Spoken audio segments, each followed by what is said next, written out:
This is the day where we have 80 jerseys that blend into one blue river. One blue river that flows constantly. The end of the river, the empty end of the sea as one. That's how we roll.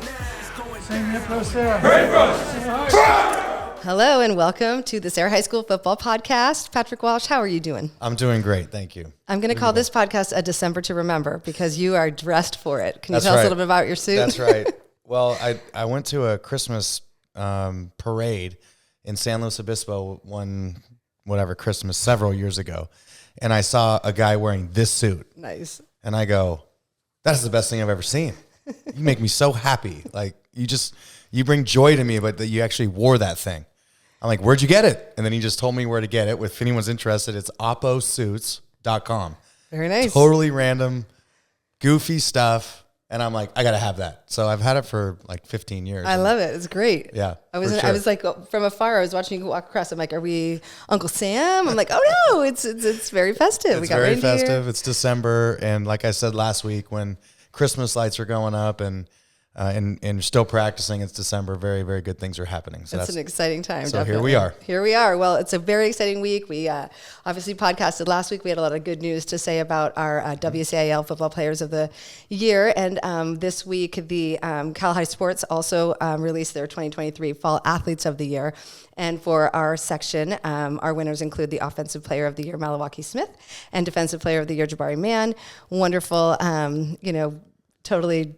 Very deserving. Very deserving, yes. Very, and I just wanted to make deserving. mention as these wonderful things come out, it's just nice to praise our young athletes who are working so hard out there. So congratulations. Yeah, we've spent a lot of time on this podcast celebrating the bottom of the fire. Yes. And it's make no mistake that there is the top of the fire too. And this is the time of year where the beautiful flames and all the things that we underscore throughout the year really get celebrated. And obviously Malawaki and Jabari on both sides of the ball, the very, very deserving awards. And in Cal High Sports, they do it by, I think he does it by section, I think. They do. Mm-hmm. Okay, good. So that makes sense. They're and they're athletes players. Of the year for fall. So it's not just football, right? Oh, gosh. So, wow. yeah, so it's kind of a big mention. Good. So. And Robert Bronstein, I have to mention, is I think he started his Cal High Sports journey. It wasn't called that back then. It might have been. Shoot, I don't want him to get mad at me.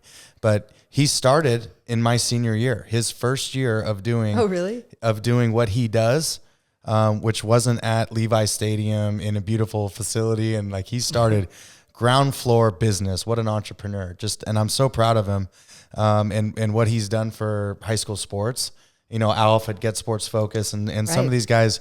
I mean, in other states, high school football is celebrated like it's pro football.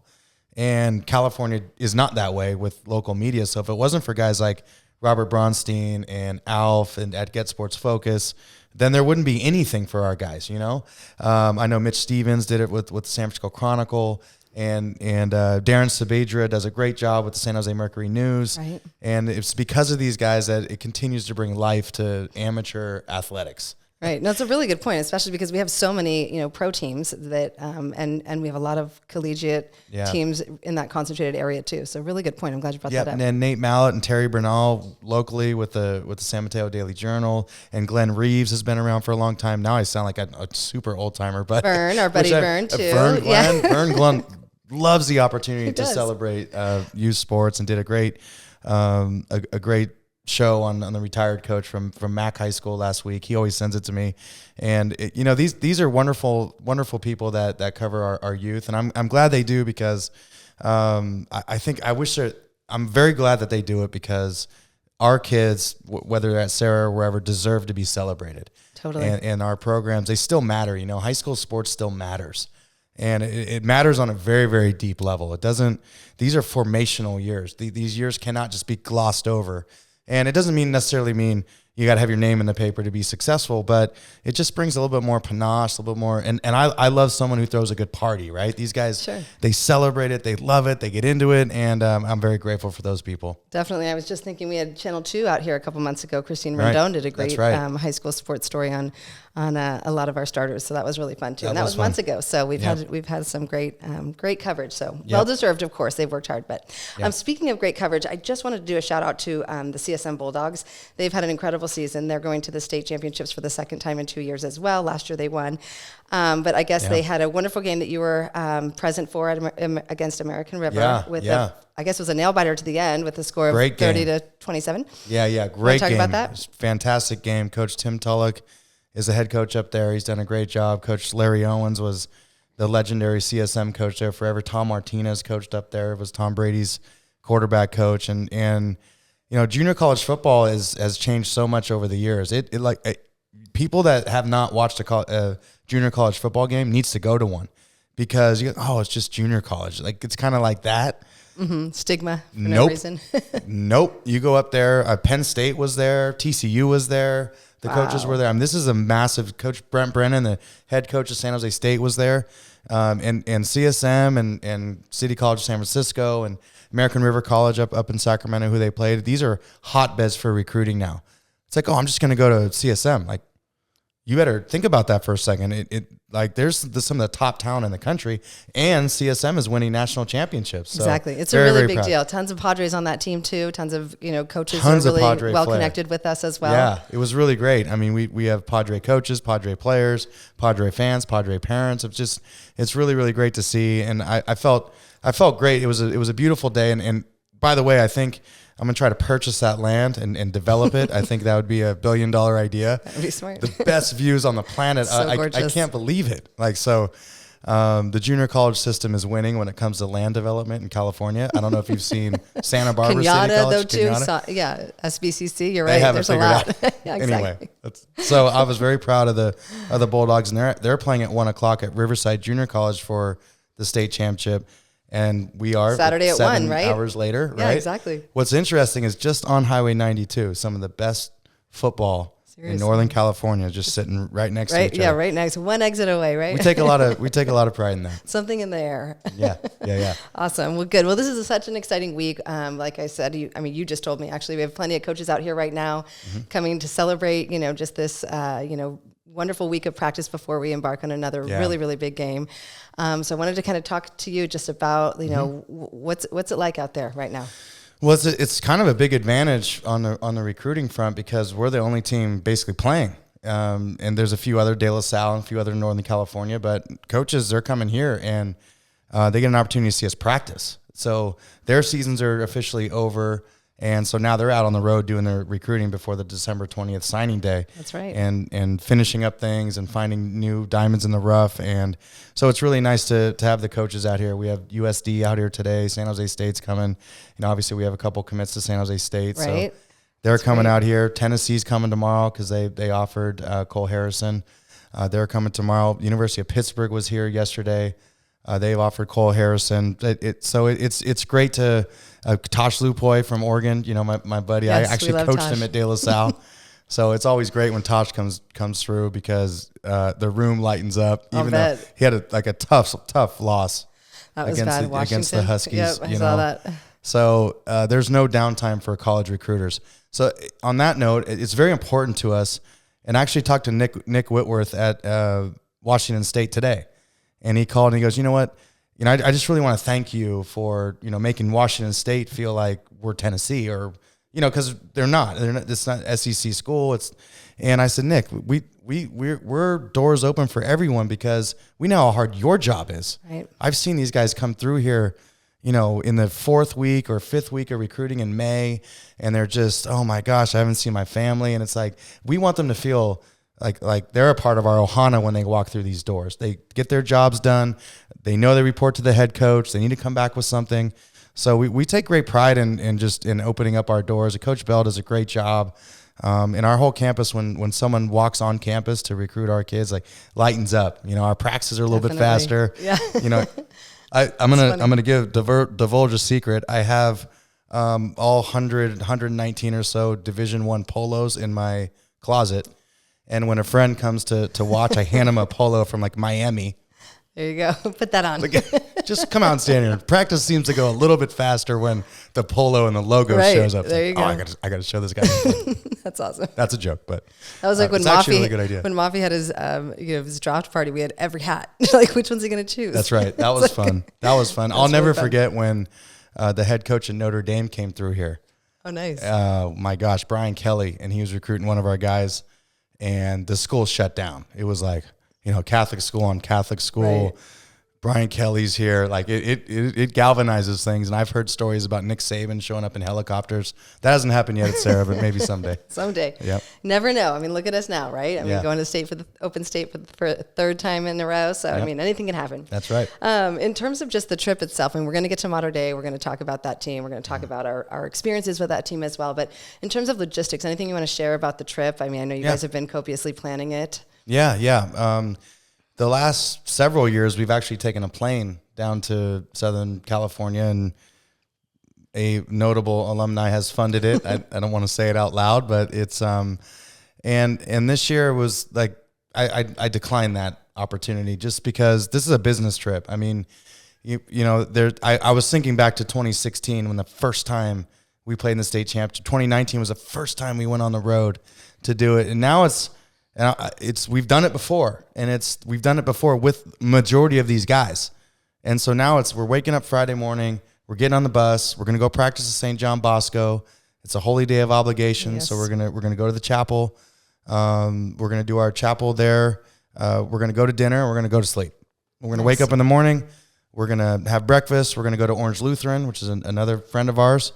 We're going to do a walkthrough down there. We're going to come back, rest up, get on the bus, and go play football. Very nice. It's just, it's very difficult. It's very difficult. And it's a great experience, but it's also difficult to be the road team all the time, right? It's very, very challenging because of the logistics. Mm-hmm. It's like, like we've talked about, Coach, let's go play in Hawaii. Like when I go to Hawaii with my two boys and my wife, it's like, logistics. What are we going to do? Think about doing that with 100 kids. Right. Like and I'm not complaining. I don't want to sound like a whiner here. Of course. But there's different logistics to it when you're traveling and busing and sleeping in hotels and I want this to feel more like it's across the street as opposed to this big deal. We're going down there because we have enough to worry about with this opponent with Mater Dei. Absolutely. And I mean, it's hard enough just to find a venue to feed 110. It is. People. Yep. Think about it, it's like a mini Josephine wedding. Alapati and Amy Leader are our team moms, my football wives, I call them during the year. Just fantastic. Hey, we got this issue. We just kind of need to find a little restaurant for 140 people. Exactly. So go ahead, have this fun. Week. Not this 6 week. months in from now. In 2 days, right? That's funny. Yeah, they're doing a great job. They are. We are so grateful for them. But wonderful. Well, I'm glad that you've got that all figured out. And what about the exit? Is there going to be like are we going to have anyone escorting us like we have in the years past? That's always been a surprise. Yeah, Okay. That's a great thing, and we have a ton of Serra Padres who are San Mateo police, and I think they pull a couple strings behind, and we do that police escort that gets us on. It makes everyone feel really important. It's really cool, actually. That's one of my favorite things about traveling is that little perk that our San Mateo police force, Matt Earnshaw, and Dave Perizzaro, and these guys that are. I actually have some funny stories about getting Phoenix O'Rourke. We can go on. I have a great story about Phoenix O'Rourke. Like I may or may not have been, going through some stop signs trying to get to St. Greg's. I'm trying to get to St. Greg's for mass, I'm sure. For school, my kids my kids' school, right? Thought it was mass. I may or may not have rolled through a couple stop signs because we were running a bit late, and oh my gosh! So I get pulled over. The whole cop car thing and everything, and I'm driving into the parking lot at St. Greg's. So I'm getting pulled over, parking lot St. Greg's, and I'm like, oh my God, this is the most embarrassing ever. And first of all, I'm breaking the law. I'm running stop signs. What's going on? And Phoenix O'Rourke gets out of the car. That's so funny. I'm like, oh God, thank God it's Phoenix O'Rourke. Please let me off. Please let me. Oh my gosh. And it's nice to know some Padres up high. So there you go. That while I don't recommend it, having the police escort and all those fun things is part of being a Serra Padre. Keeping us safe, it's right? Very cool. Yeah, that's very awesome. Cool. Very cool. Well, speaking of Padres, what theme are you guys working on? Like this has got to be, we've talked about the psychology of preparing for a game like this. It's a lot. It's a lot of stress, a lot of pressure, a lot of suppressing your ego and focusing on, the team and the brotherhood. Can you just kind of give us, how are you preparing them mentally? So one thing I think I've learned in my leadership years I've kind of been in in the laboratory tinkering with things. So when Sarah hired me at 26, I had 0 head coaching experience. So I'm very grateful that they took a shot on me back in the day. Michael Peterson and Father Joe, when they were running the school, Lars Lund, they took a shot on me, and I really appreciate that. But I don't really know things, right? I was very green and inexperienced, and I've tinkered with things over time. So one thing that I've learned is a good kind of leadership point is repetition. Okay, so honing in on things and saying them over and over and over and over and over and over again until it becomes us. So to answer your question directly, we simply go back into how we started the whole summer. I played the song yesterday, Invisible by U2. There is no them, only us. Mm-hmm. It's been our theme all year. In our championship rings, that saying will be on it, because I want them to always remember that repetitive theme, that there is no them, only us, independent of your opponent. And this theme that we've come up with this year has nothing to do with demeaning Mater Dei. Like, there's no them. We don't care about it. It's mostly the constant reminder that what Serra football is all about us and our relationships and our coaching staff. And in our little mini chapel yesterday, just talking about the only people that truly matter when it comes to kickoff at 8 p.m. are the people in this room. No one else matters, truthfully. And it's no insult to anybody. The only people that matter when that ball's kicked are those humans that are in that room pouring their love out to one another, the coaches and everyone that have, given their time and love and passion to a group of human beings that are excelling at a very, very high level. So there is no them, only us is our mantra. It always has been, and it always will be. Wonderful. That's a great answer, and I'm glad to hear that. And how do you think? I mean, when compared, we're going to go through Mater Dei itself as a team, and as maybe you can give us a little bit of background, on the history of the team as well. But I guess maybe I'll save this question actually for later. I just wanted to see when compared to the team that we, our 2021 team, like what differences do we have now? Like, how have we matured, or, what strengths do we have in going and seeing this opponent? But first, let's talk about Mater Dei itself. We did see them in 2021. We came out there. That was our very first year going to something so, visible and high and challenging. And we at least got points on the board. It was 44-7. I mean, we recognized that year, as you said it. I mean, we were playing apples to oranges, and we won't get into that, but it's a different structured team from our neighborhood, Serra Boys, right? And you mentioned that before. So can you just tell us about the team a little bit and about our experience in 2021? Yeah, I mean, so when we were reviewing the 2021 roster, the Mater Dei roster has extremely a large amount of similar names on that roster too. So they they had freshmen and sophomores and on that team that are still on the team. Still there. Yeah, so their offensive line is mostly returning. The quarterback was only a sophomore. That's right. Now he's a senior. He's going to Stanford. Fantastic player. So that was an interesting thing, because while we have experience in this game, they also played in the same game. They didn't play it last year because Bosco beat them. Right. So we've been there twice. They've been there once. And I would say it's the Mater Dei is kind of like the John Bon Jovi song. It's all the same. Only the names will change. You know that song? Well, I was going with Wanted Dead or Alive. I went somewhere totally different. It is. I'm singing Wanted Dead or Alive, but awfully. That's why it didn't work. So I'm not a singer. I think we've just proven that. I'm wanted dead. There we go. Okay, but in the song prior to that, it says we're all the same, or it's all the same. Only the names will change. Oh, there you go. Okay, now I recognize it. Okay. I got to get my karaoke on. It's terrible. Okay, so Mater Dei is that basically program. They just, it looks the same. Okay, there's different names on the back of the jerseys, but they have 40 Division I players. They're third and fourth stringers are going to play college football on full rides. They got guys from Northern California on their team. It's a West Coast all-star team, let alone Orange County and LA. And this is the truth. Like, one of their freshmen is from Sacramento playing on the team. We have a player from Sacramento on our team, right? So they just have more of that type of stuff. Right. And that's just the way it is. And they're very, very talented, and they play hard. They're very physical. They're kind of an angry group. From what I've seen on film, they're angry. And there's a certain brand of football that Mater Dei plays that we better be prepared for. And the Southern California football is different than Northern California football, what I see on film. Some of the way that the rules and things that are interpreted or governed, if you will, by the officials is totally different in Southern California. So it looks like to me, end zone celebrations like the NFL are allowed. Or they're mostly legal. So there's a lot of that kind of flash and that sort of stuff. And we're the opposite of that. I'm like humility, right? Being humble, yeah, humility, but also don't do something stupid and get us a 15-yard penalty. Sure. But the way it's called is a little bit different. Can I ask so we need to be prepared for that. Yeah, I was going to say. I mean, so is there any neutrality in who officiates a game? I mean, is it some? I mean, do they? Yeah, there's neutrality in it. They have. It's almost like the Super Bowl. It's an honor to be selected to be an official in it. So there's they pull officials from multiple different areas. Okay. So there's a lot of neutrality in it. I see. But mostly because of travel and things like that, it's from the southern sections. Sure. Or down south in that area.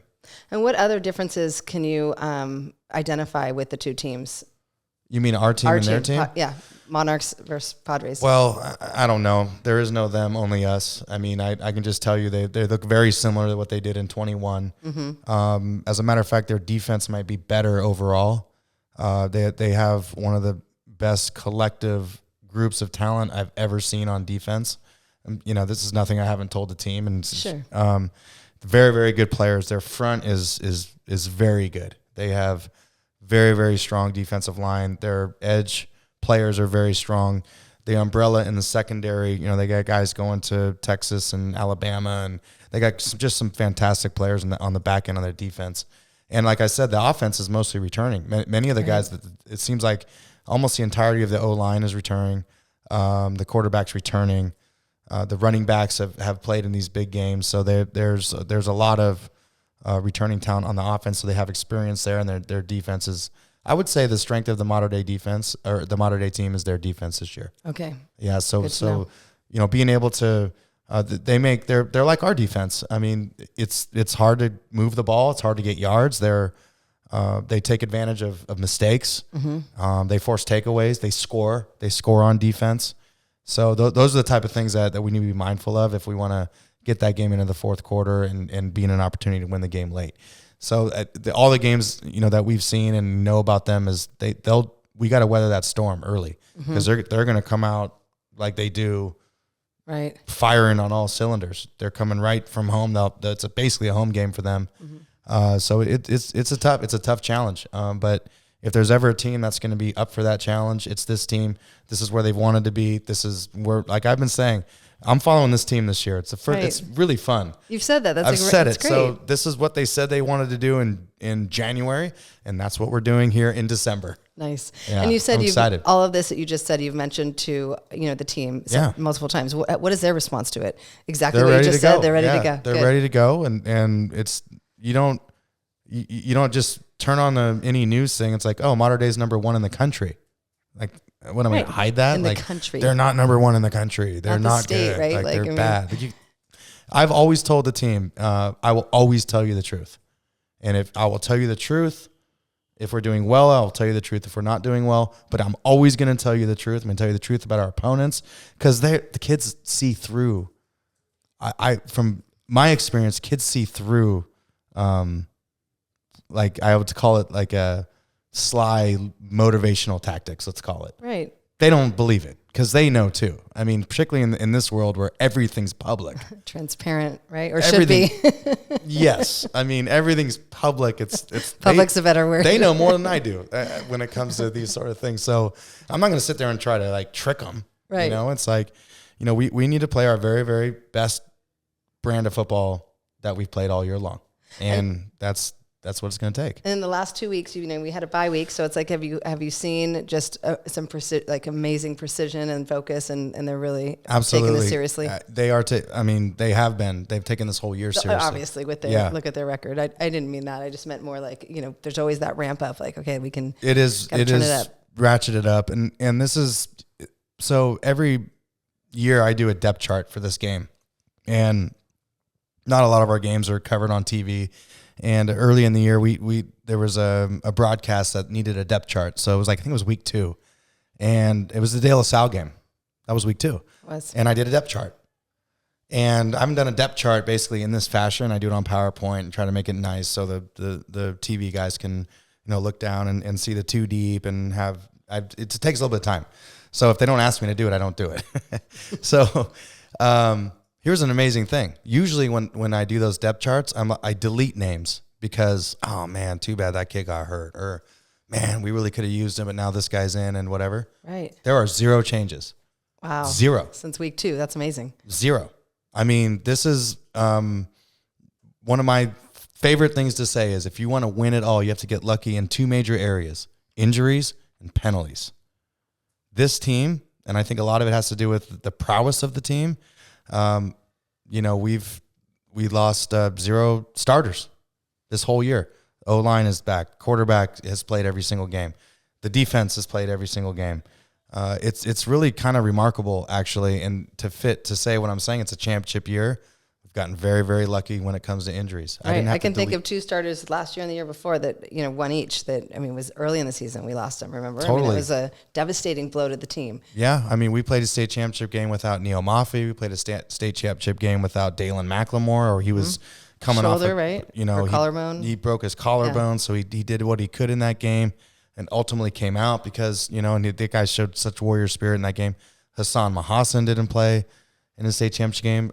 Silver. Well, Villaroman ended up playing, though, didn't he, toward the end of the season? Played, but we lost him for a great portion of what was supposed to be a really good season for him. Exactly. So. And that's part of the game. It is. It is totally part of the game. But it is nice when you don't have to make that part of the season.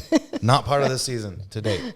Thank God. That's great. Well, do you have any other thoughts or anything you want to just tell our audience just about this game, about the feeling of the team, just the experience overall? Yeah, first of all, I'm grateful that you always give us this opportunity, and Alex and Rosie behind the scenes do such a great job of bringing this to the 16, 60, whatever followers that actually listen to us. So I'm very grateful that we have this opportunity to discuss Padre football, what it means to the school, what it means to you, as a mom, what it means to me as the head coach. It's very, I'm sad because, the countdown clock is coming to an end. The dash is ticking down. I'm also enthused and very, very happy that we extended this dash as long as we could. There will be no more teams playing in California except Mater Dei and your Serra Padres. And by all accounts, that's a massive success. Give me the chills. That's so great. Yeah. Right. And I just, I don't know when we'll podcast again, but the season's coming to an end. And I encourage everybody to learn, from this great group of kids, learn from the passion and enthusiasm that they rolled out every single day together. There was no drama. Employees fight. You're dealing with humans are crazy people. We're crazy. Right. And then we get together and we're even more crazy sometimes. Then you throw kids on top of it and stress and anxiety. And I'm so grateful for this community, Amy, for making it one of the most memorable seasons ever. And, we still got 48 minutes of football, to finally put the last stroke on the tapestry of the season.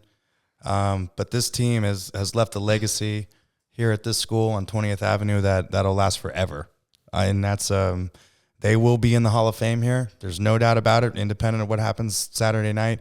They'll be in the Hall of Fame at Serra High School. They're going to be in the San Mateo County Hall of Fame. If they put teams in there's been very, very few teams that can compete with this team. And I'm proud to be the head coach of the Serra Padres. That's awesome. It is an extraordinary group of boys, I will say. It's been a fun season to ride this wave with you. We appreciate your ability to join us every week. Yeah. And, your entire coaching staff, I've said this forever, second to none. I've never seen such focus and dedication. And, the administration being so supportive and the parents being amazing. And just everybody loves what you're doing here. Yeah. And we are so grateful. But before we go, I do want to just say one thing. The game, of course, is Saturday, December 9th at 8 p.m. And I think we're going to have to put it in the tag. I think it's or the National NFHS. I hate that acronym. Yep. I think they're going to be broadcasting it, but we will also be at the Trabuco Golf Club for a little tailgate before that at 5 p.m. for anyone in the area. And then if you can't be there in person down south, we have an amazing Padre alumni community, and lately Logan Wolf has gotten in touch with many of them. We're going to have the game streamed at Malio's in San Carlos, Momos in San Francisco, Route 92 in San Mateo, Fiddler's Green in San Bruno, Luchetti's on 25th in San Mateo. All Padre family businesses that are supporting this effort and are so proud. And some have helmets in their establishments, and others really want them. Well, I maybe we'll give them a picture. How about this? If they stream the game, we get proof of it, they will get a helmet. All right, there you go. How about that? Wonderful. Well, I, again, just can't thank you enough for your time. We will be podcasting throughout the year, even in the off season. We've got the December 20th signing day that we're going to be promoting. And then, of course, the recruitment efforts here have been so focused in the last year. You've made a lot of headway, and we'll be bringing more content to everybody as we progress, because it's become so much more sophisticated. So anyway, we're looking You're forward. very sophisticated, Amy. That's the thing. I almost couldn't say that You're word. so sophisticated. They've always called me that. That's so sophisticated. So sophisticated. Yeah. Okay, well, thank you so much for your time, and we cannot wait for the game. Let's go Let's Padres. go Padres.